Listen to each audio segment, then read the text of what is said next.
Greetings, folks. It's me, GigaLem, and welcome back to the Q&A. I'm going to be answering more of your questions, and when we last left off, we began with Plum's questions, so let us begin his fourth question. Do you have any noteworthy talents that you would like to share? Of course. I remember a few years ago, I remember watching my brother was watching a few DDR videos, and considering I haven't haven't played that game in a long time, I figured I might as well check out some of the videos as well, see if the series is still going after all these years. And to my surprise, it is. It still kept going strong even after the whole Rock Band phase just died like that. And it's a shame too, because it was such a good series of games, and it's a shame to see it go because of oversaturation.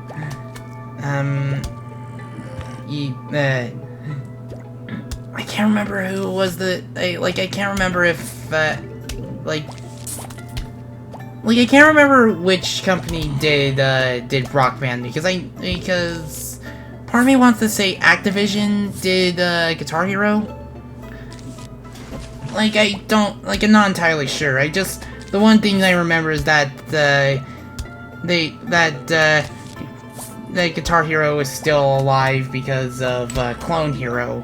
But in terms of actual new games, well, Guitar Hero Live, I think Guitar Hero Live just was probably dead on arrival because it was just so different how it was handled. I even remember seeing a Guitar Hero Live controller at my local thrift shop. I'm not entirely sure what was with Guitar Hero Live, but what probably did in was I don't know what did Guitar Hero Live in what caused it to not be such a triumphant return. So, but back to the topic at hand, because I always like diverging from topics by complete accident. It's a habit and I don't like it. Help me. But, me and my brother decides to go to an arcade in somewhere way far south of Salt Lake City, somewhere in Murray. And I actually remembered a little trick that people did because they knew that their balance wasn't the best, so they rather have something that would aid them in terms of keeping balance, as long as they just provide the good footwork. And that was what I used to get started, because I used to be intimidated by Dance Dance Revolution. I just picked the light songs, I picked whatever songs were possible, and I just usually played by hand. And there was a point where it's just I didn't feel like I was actually playing the game because I was just playing by hand. And while there is a specific subculture that of people that play certain songs made for a keyboardist, it's more so it's just for people that prefer four keys rather than, or I could be wrong on this, but it's just people who prefer playing with 4 keys on a keyboard than 7 keys in a disc on Beat Media. But I know that there is a culture for people who prefer to play charts that they need a lot of handwork, where they just type that's a lot of typing on the keyboard and you're just hitting tons and tons of arrows. And yeah, with that being Being said, I immediately started on difficult mode because the arcade machine they had there was a Japanese machine for DDR Supernova 1. There was like no Supernova 2 cabinets where I lived. The closest Supernova 2 cabinet, from what I've heard, is somewhere in Idaho. And I wouldn't play Supernova 2 until I visited my friends in California. But anyway, I started on difficult and then slowly worked my way towards expert mode, and I would learn songs to go along. One of the people I used to go to Pokemon Leagues with told me about this Dedicab in Sandy, and while I wouldn't be able to go there as often as I like to, I discovered that Dedicab has not only in the groove songs, but a lot of custom step charts, as well as like a good majority of Dance Dance Revolution songs, like a bunch of folders for it. It was then that I was able to learn a lot of the songs to the point where I actually mastered all the difficulties, and eventually would be able to play on essentially charts like be able to play on level 10 charts, and then just be able to master that. Like it came to a point where I finally beat Max 300 for the first time, and I was just exhausted. Like my lungs felt like they were shot. But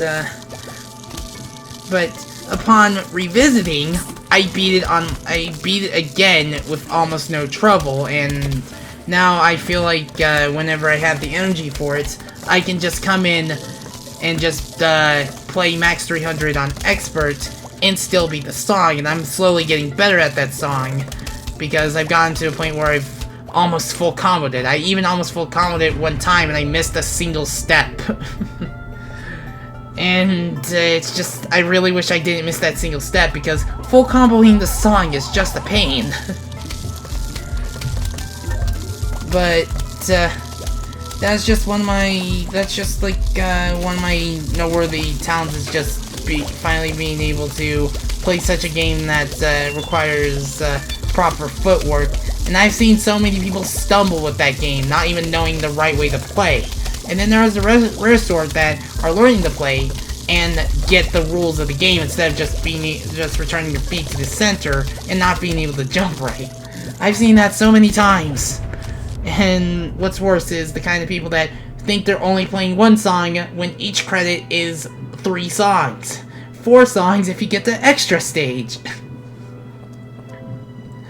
But it's one of those games that I just always look forward to playing whenever I go to an arcade, and I always hope that there's an arcade with a DDR machine, and I really wish I lived close to a arcade that has one, because Ogden is a black hole. It's a black hole for all my hobbies. I can't go to Pokemon Leagues anymore because they're too far away, and my interest in Pokemon has sadly waned. And that's a can of worms that I don't want to open right now.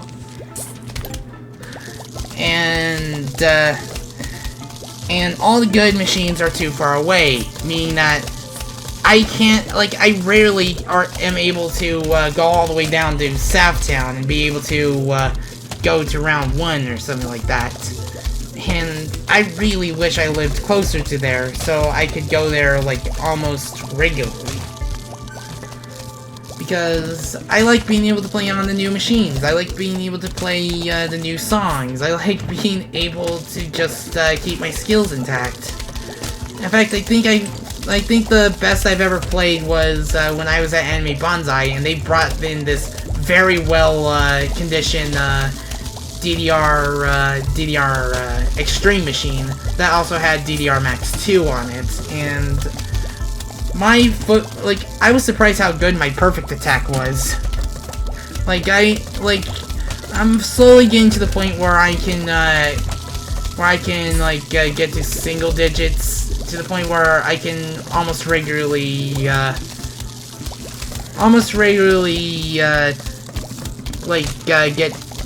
PFCs on songs rather than just black flagging it at the worst possible moment, like one great and such. And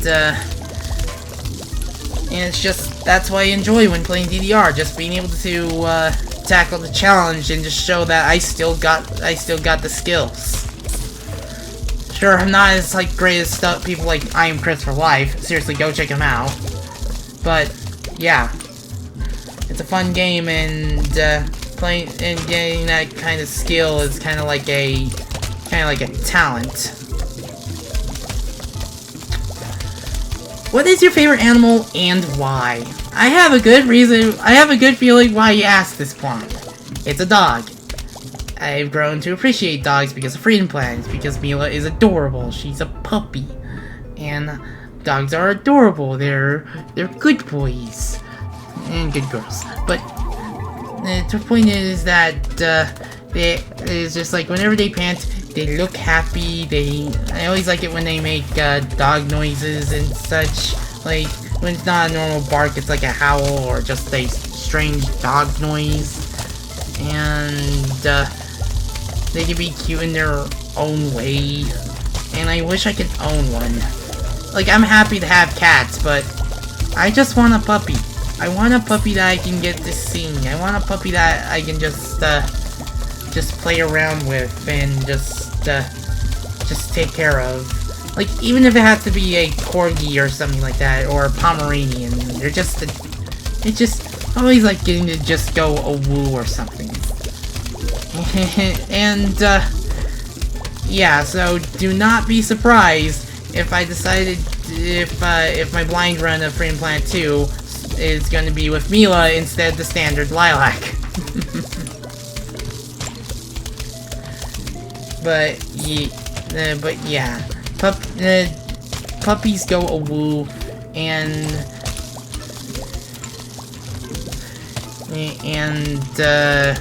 they must be appreciated for that. In fact, a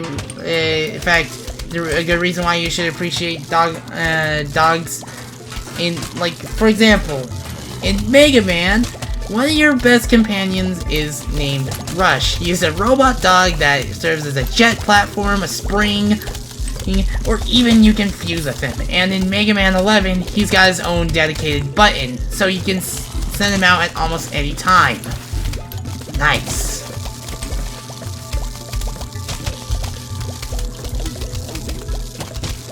So you have a robotic awoo. You have a robotic awoo that can take you places no matter what, or fuse into you to become the ultimate battle robot to save the world.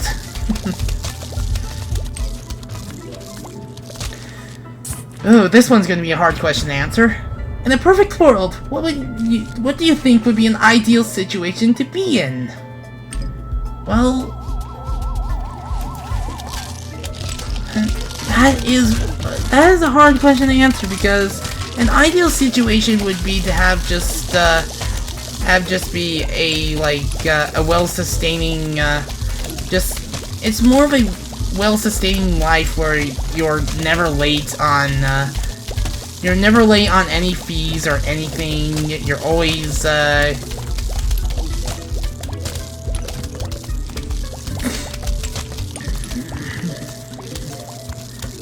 you're never late on any fees or anything. You have like probably a well-paying job or a well-paying career, or like you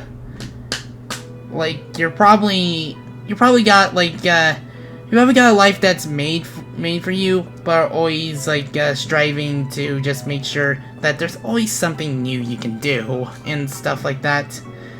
And let's be real here, nothing is ever truly perfect. But it doesn't stop us from striding for perfection. Like, it's better to have imperfections and quirks and anything, so to show that there's just a little bit of charm that just is alright to be there. Like if everything was perfect, why does it need to, like, it probably wouldn't exist, because it's just like, it'd be boring. There's something more satisfying about polishing the imperfections of everything. Like trying to, try harder, try better, or something like that. And, before I end this question, if there's a joke with this question, I don't get it, so I'm sorry. How many theme parks have you been to, and what is your favorite? Ha ha ha! 2! And, while I do enjoy Lagoon, like, a local theme park that I haven't been to in years, but it's just the only theme park I know of that's in my state. Unless there's other theme parks in Utah that I don't know of. That's more besides the point. I think Six Flags was a really one-of-a-kind experience when I went to California. And I'm so glad that I got to experience Six Flags because not everyone has a Six Flags. Not every state has a Six Flags. Not everyone has the chance to go to Six Flags, and I'm so glad I did because it was more of a once-in-a-lifetime chance. Is there something related to Halloween that you enjoy the most? Now, at this point in time, Halloween has passed, but I always enjoyed the atmosphere of trick-or-treating at night, especially like seeing all the leaves around, seeing all the lights, how beautiful it looks, and it's just like it feels like you're going on an adventure, and there's always treasure at every nook and cranny. Like you're just digging for the spoils of delicious tooth-rotting gold, and it's just like coming back home with a heavy sack of candy, and you were in costume doing so. It felt like you were in a game. You were in a game of collecting. A huge collect-a-thon adventure that you could really wish you'd be part of. And all you needed to do was walk around. Walk around town with your friends, or your parents, or anything. It's just like all that nice stuff makes Halloween feel complete. And I wouldn't have it any other way. If you could learn any other language, what language would it be and why? Say it with me! Japanese! I want to translate stuff into Japanese. I would like to localize stuff into Japanese. I would like to speak Japanese. I would like to say full sentences in Japanese. I would like to sing full songs in Japanese. I would like to sing the Japanese theme songs of certain Mega Man games. Like, the problem is, why don't you learn it soon? The issue is that there's, like, no classes to learn such a thing. None that I know of and such. But yeah, that is definitely a language I would definitely want to learn, and if given a chance to, I would learn it for sure. Alright, that's about it for Plum's questions. Let's begin with Nessie's questions. How did you decide on your username being GigaLem? This one's going to be a really long story, and I'm probably going to go over it again whenever I do that 10th anniversary channel video. But, long ago, I used to play a lot of a source port of Doom. I used to play this online multiplayer source port of Doom. It's one of many source ports of Doom that existed. And it was called Skulltag, and when I was in my prime, I used to be known as GigaDDD. I named myself that because Super Smash Bros. Brawl was new at the time. Giga Bowser was Bowser's Final Smash, and I decided, why not GigaDDD? Why can't like a GigaDDD exist or something like that? And technically that already exists!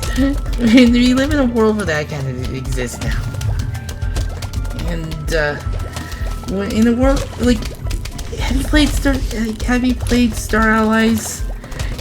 Like, you have a gigantic Swole King DVD. But back to the topic at hand. I wanted to make my own YouTube channel, and because I couldn't name myself Giga, because I messed with the color names in like Skulltag too much, I decided to name myself GigaLem because my interest in lemmings was high again, and my first set of custom levels sucked. Then again, everyone's first anything is going to suck without any prior knowledge.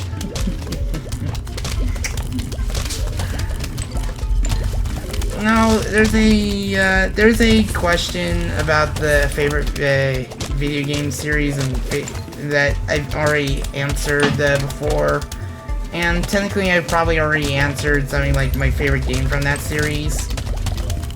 So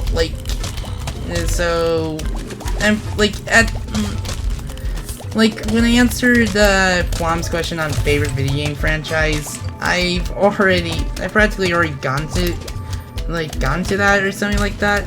So I'm thinking about I'm probably just gonna skip this question because I practically already answered it. If you were able to erase your memory of playing through one video game for the first time in order to re-experience it again, which would it be? I'm gonna cheat on this one. I'm gonna have to make it a set of 2 games. And technically it's 4 games, but you get the idea. It has to be Pokemon Black and White and Black and White 2. Those are the games that made me a fan in the first place. And those games just felt like, it just felt right. Like it was, I think it was my best call to choose those as my first Pokemon games because there were so many great implemented features that really made it stand out and really made it ask me why wasn't this appreciated more. Like, the Pokemon in that region need more love because I found a lot of favorites with that region, and on top of that, my favorite selection of fighting types came from that region. And mostly, people who say their favorite selection of certain types, like, it's usually the bug types, it's usually their favorite bug types came from that region, and they gain, like, bug types from that region gain, like, a lot of love, but for me, it's the fighting type, because I liked every single one of them, including the legendaries. And it's just, I just enjoy the story and how it felt like a different change of pace. Like, I don't immediately face the champion after beating the Elite Four for the first time. I can go back to the Pokemon Center and re-heal. I can train. This is like the first time you're able to do that. And it's just like, I always felt like I was worried about losing against whatever challenge next, because the Elite Four in that game, they didn't mess around. They were, dare I say, it's the hardest Elite Four so far, and don't get me started on challenge mode. And when the sequels came out, I didn't play anything on my Nintendo DS for a long time. It was one of my favorite sequels ever, and it's also one of my favorite Pokemon games of all time, and one of my favorite games of all time, and one of my favorite Nintendo DS games of all time. I just couldn't get enough of it, and I just still remember all those events fondly. I remember making lots of friends through that game, and I just have so many fond memories of those sequels that just make those games feel absolutely complete. How did you get the idea of creating a Milas plus Lemmings project, and any other projects planned after that one? The idea came when I saw Ecotolat use the Route 99 set, because I know it was Route 99 from Sonic Advance 3, in Lemmings of the Union. And I never would have thought such a set not only was properly converted into Neo Lemmings, but also used effectively. Because I thought a set like that would be way too limited and such. But you should never really underestimate your creative ideals and stuff like that. So when the idea came when I was still developing my little zombie pack, Resident GigaLem's, back when I was still trying to use that moniker for a few things, before I just gave up with it and decided I just needed to rebrand myself or something like that, I decided like, I remember wanting to just create a one-off Freedom Planet set for probably another pack, but after ideas fell through, I decided to instead use that set for and make sets off all the levels in Freedom Planet and just turned it into a project that started all the way back in the old format. Like, it's still going on, and I'm still trying to get it done, even though the process for it is pretty darn slow. And I was able to challenge certain ideas, like if Santa Lemmings were possible, what would happen if I added Basset ears to the Lemmings? And it turns out that was completely possible. And I went through a lot of hard processes trying to migrate, and I'm still trying to migrate. I'm trying to get stuff ready for 12.7, and I should hopefully have the 12.7 stuff done within within this month, so I can get a head start on the little mini holiday project, whilst getting stuff ready to go back into proper development with with Mila's and such, and ever since I decided to just shift my focuses on certain projects to Mila's, I felt like I was actually working on something that actually had more care than rushing it to get it done, because you would learn how to make better level design as you get older and as you do more of play more of a certain type of puzzle game, and be able to try to make some stuff that you just find yourself being pretty proud of, even if the sets are pretty limited because of how big the pieces are. And in terms of what I might plan to do after this one, well, if I have any other plans for doing any other Mila's projects, I'd probably do Mila's 2, where all the sets are based on Freedom Planet 2. And if you're wondering why the FP2 Dragon Valley set hasn't seen any updates in so long, is because I'm waiting till I actually decide to commit to developing developing Mila's 2, so I can actually touch those sets up real well and such.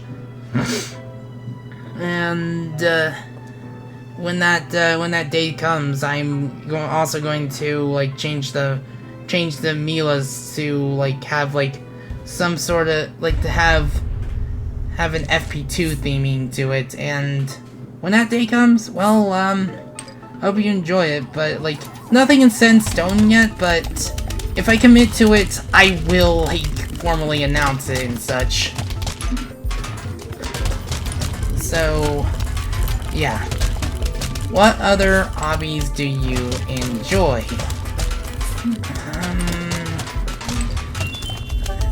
In terms of other hobbies, I can't really think of much, because the only other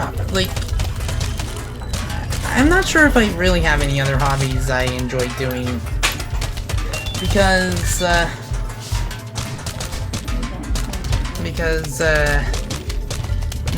can't really do Pokemon anymore, because it's just I've lost interest, and on top of that, again, Ogden's a black hole for hobbies, so that means I'm not able to do anything. But it's just so I'm not really sure how to answer that kind of question. like, I do like creating, like, other projects, stuff that's not for Lemmings. Like, as of recently, I've been working with a friend in terms of creating SRB2 cart characters, and something I'm planning to do before I go on another Lemmings hiatus, like if I decide to do like another hiatus, I'm thinking about trying to learn Zone Builder so I can make my own tracks for SRB2 cart, because I do want to create maps, and I do want to I want to try making some really good racetracks. I want to make sure these racetracks have a lot of good details in it, while not being too taxing on the computer and such. It's just like, I just want to make a really well polished, fun to race on racetrack, and I want to make a good number of them as much as I can. That's it for Nessie's question. Now, I think it was a good thing I ended that question, because this video is almost over. So, while I haven't plugged it in the last video, I might as well plug my Ko-fi and my PayPal and such. They'll be in the description. You can follow my Twitter if you like, or don't, and such. And as we complete this, goodness, this was easily the longest,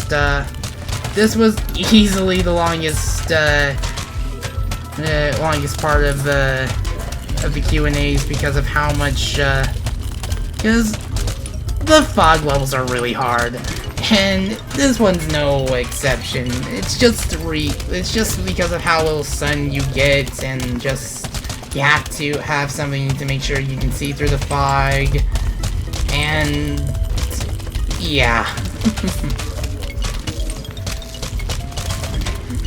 So, yeah, as soon as that I